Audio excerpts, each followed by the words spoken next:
ఒక్కసారి కొమ్మూరి గోల్డ్ కి కాల్ చేయండి. తాకట్లో ఉన్న మీ బంగారాన్ని విడిపించి మార్కెట్ ప్రైస్ కి వాళ్ళు కొనుక్కుని మిగతా డబ్బులు మీకు ఇచ్చేస్తారు. తెలంగాణ చాలా భయంకరమైన పరిస్థితులలో ఉండే, దుఃఖం వచ్చేది, ఏడుపు వచ్చేది. ఎమ్మెల్యేలుగా ఉన్నా ఏం చేయలేని పరిస్థితి.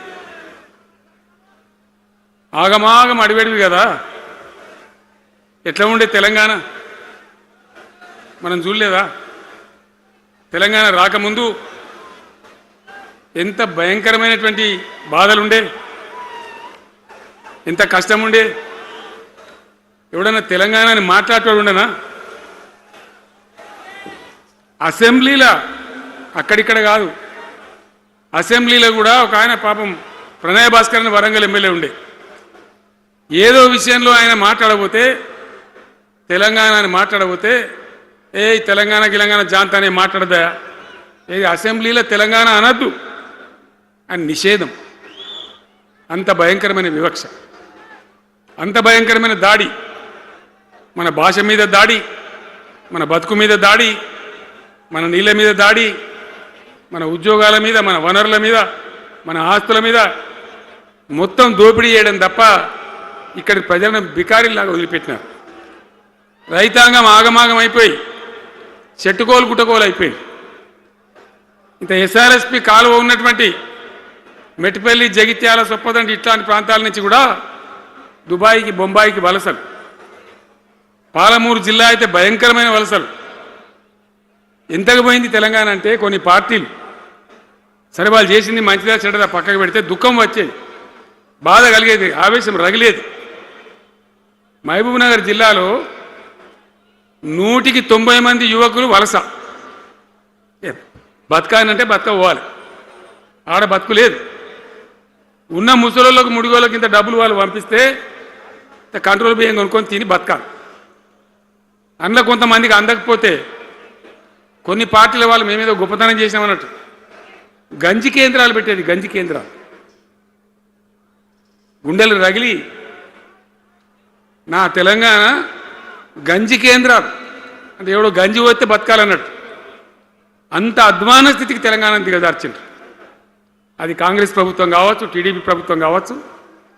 తీయటి పుల్లటి మాటలు చెప్పుడు తప్ప కసుకేటి నీళ్ళు తెచ్చియలే, మంచినీళ్ళు ఇయ్యలే, కడుపు నిండా కరెంట్ ఇయ్యలే, ఏది లేదు. అంత పట్టిదే గ్యాస్. మాట్లాడు, చెప్పుడు, మోసం చేసి పోవుడు.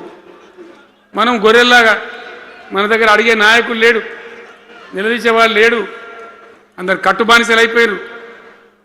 ఆ పరిస్థితులలో మూనిగే నక్క మీద తాటికాయ పడ్డట్టు ఆనాడున్న ముఖ్యమంత్రి చంద్రబాబు నాయుడు కరెంటు ఛార్జీలు పెంచాడు, భయంకరంగా పెంచాడు.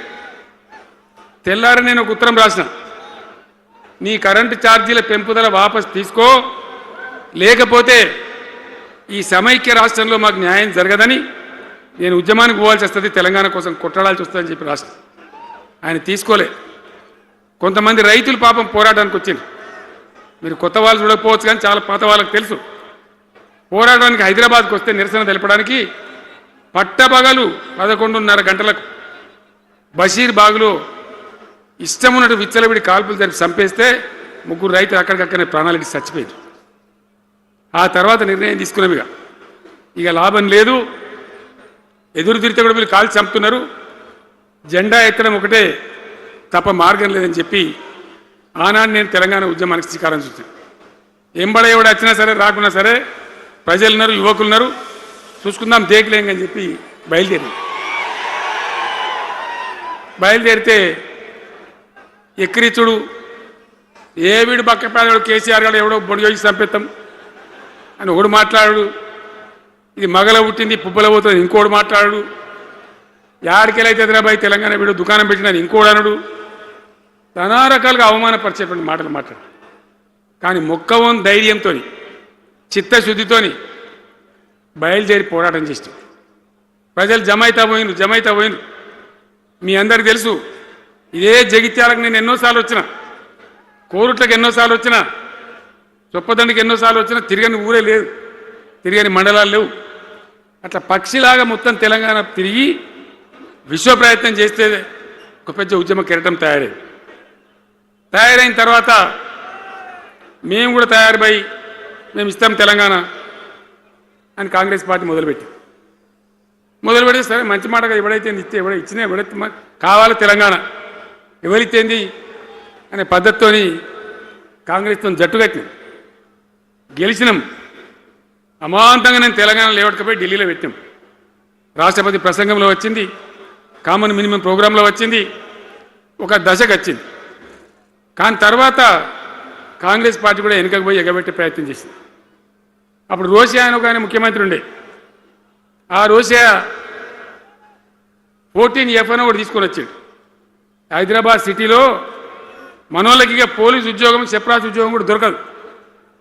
అప్పుడు నాకు తిక్కరేగిందిగా. నేను బతికుండగానే ఉద్యమం నాటిపోయిన నాయకుని నేను బతికుండగానే ఇక వీళ్ళు ఇట్లా F-15 E-15 R-15 తెస్తే ఇంకేం మిగులుతుంది, సావో రేవో తేల్చుకోవాలని చెప్పి ఆ రోజు నేను శపథం కట్టిన. ఉద్యోగ గర్జన చేసి సిద్దిపేటలో కేసీఆర్ సత్తుడో తెలంగాణ వచ్చుడో ఈ తల్లి ఆందకనే మంచిగా దగ్గరేంగా అని చెప్పి ఆ శపథం చేసి ఆనాడు ఆమరణ నిరాదీక్షకు బయలుదేరితే మొత్తం తెలంగాణ అల్లకల్లోలమైంది. మీరు కూడా ఎక్కడోళ్ళు అక్కడ వందల వేల గ్రామాలలో టెంట్లు లులులు పార్లమెంట్లో అల్లకల్లోలం ప్రజలంతా గందరగోళం చేస్తే అప్పుడు ఒక ప్రకటన ఇచ్చింది. చిదంబరం అంటే ఆయన వచ్చి హోంమంత్రి, తెలంగాణ ఏర్పాటు చేస్తామని నువ్వు దీక్ష బంద్ చేయి. నమ్ముతాం కదా, కేంద్ర హోంమంత్రి చెప్పినాక మరి నమ్మాలి కదా. దీక్ష బంద్ చేసినాం. తెల్లారి ఆంధ్రోలు మొత్తం రాజీనామాలు డ్రామా. మూడో రోజుకి మళ్ళీ వెనక్కి వెళ్ళిపోయింది. మళ్ళీ అప్పుడు జేఏసీ తయారు చేసి అన్ని పార్టీలను పెట్టి నానా తంటాలు పడి మళ్ళొక 3.5 ఏళ్ళు భయంకరంగా కొట్లాడితే మీరందరూ ఎక్కడి వాళ్ళు అక్కడ ఆశీర్వచనం ఇస్తే మీ ప్రేరణతోని మీ స్ఫూర్తితోని చివరికి తెలంగాణ రాష్ట్రం వచ్చింది కదా. వచ్చిన తర్వాత మీరేం చేసినారు, దీని మంచో చెడనో చూసే బాధ్యత నీకే అని చెప్పి నాకు అప్పచెప్పి పని మొదలు పెట్టాలి. ఎట్లా కొత్త కుండలో ఈగదు వచ్చినట్టు. దీని ఆర్థికం తెలియదు, కథ తెలియదు, చాలా చాలా క్లిష్టమైన పరిస్థితి. అంత అలకటి పని కాదు. ఏం చేయాలా, ఎక్కడికక్కడ పెద్ద భయంకరమైనటువంటి బాధ, చాలా ఇబ్బంది. ఇదే జిల్లాల చాటిపల్లి ఉంటుంది, చొప్పదండి మండలంలో జిఆర్ రెడ్డి గారు అని చెప్పి పెద్ద ఆర్థిక శాస్త్రవేత్త. ఆయన బీహార్లో పనిచేస్తూ ఉండే. నేనే స్వయంగా జిఆర్ రెడ్డి గారికి ఫోన్ చేసి, అన్నా మన సొంత రాష్ట్రం వచ్చింది, మనం బాగు చేసుకోవాలి, మీరు రావాలి అని పిలిపించుకొని అట్లాంటి వాళ్ళందరినీ సమూహపరచుకొని ఒక ఎజెండా వేసుకొని బయలుదేరి. అంతకుముందు సమైక్య రాష్ట్రంలో మొత్తం తెలంగాణ చెరువులు నాశనం చేసింది. కాకతీయ రాజులు లభించిన చెరువులు ఉండే మనకు బ్రహ్మాండంగా ఒక 75-80 వేల చెరువులుండే. ఆంధ్ర పాలకుల సమైక్య పాలనలో మొత్తం నాశనం పట్టేసిండ్రు, కబ్జాలు పెట్టిండ్రు, నాశనం పట్టిండ్రు. చివరికి 40-44 వేల చెరువులుండే. ఎక్కడ మొదలు పెట్టాలి, ఎవరి పేరు పెడితే బరకత అవుతుంది అని ఆలోచించి ఏ కాకతీయ రాజులైతే మనకు అన్నం పెట్టిండ్రో వాళ్ళ పేరుతో ఇది బాగా చేయాలని చెప్పి మన మొట్టమొదటి కార్యక్రమం మిషన్ కాకతీయ. ఎందుకు మిషన్ కాకతీయ?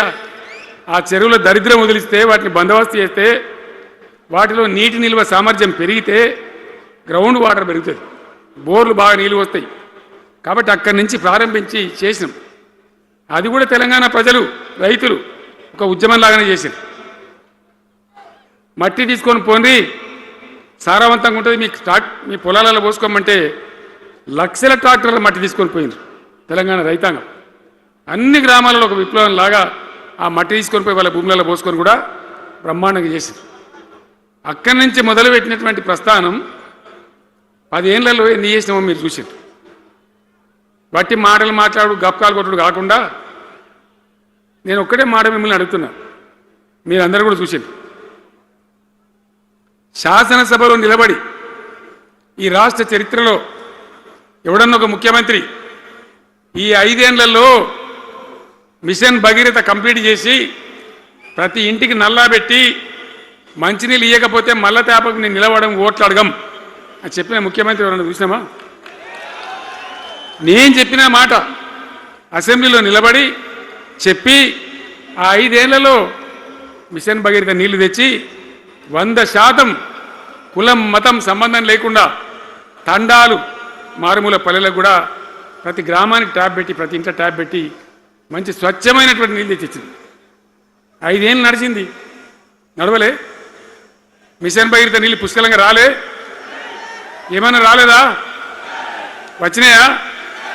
మరి ఇప్పుడు ఏం రోగం పుట్టింది నాకు అర్థం కాదు. ఇప్పుడు ఎందుకు గుంటుతుంది అది? ఎందుకు నీళ్ళు ఎత్తలేవు? వస్తున్నాయా ఇప్పుడు?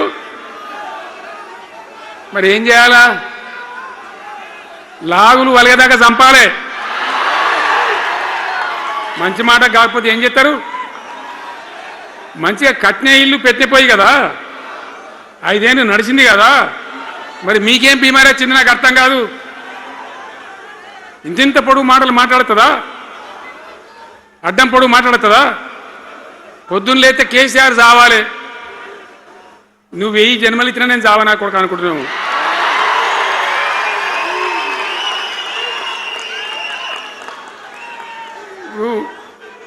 ఉట్టి మీద దాచిపెట్టిరు, మన ఇళ్ళలో దాతారు కదా.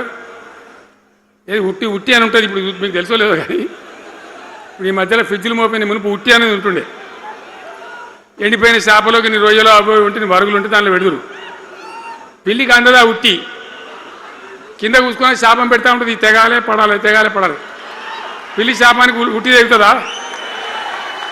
మరి విధవలు కేసీఆర్ చావాలంటే కేసీఆర్ దత్తడా? మీ దీవెన మీ ఆశీర్వచనం ఉంటే జీవన్ రెడ్డి గారు అన్నాడు, నాకు 75 ఏళ్ళు వచ్చినాయి. జీవన నేను చెప్తున్నా, నాకు కూడా 72 వచ్చినాయి. నీ వెనకనే నేను కూడా లైన్లోనే ఉన్నా. నేను ఒక్కటే మాట చెప్తున్నా,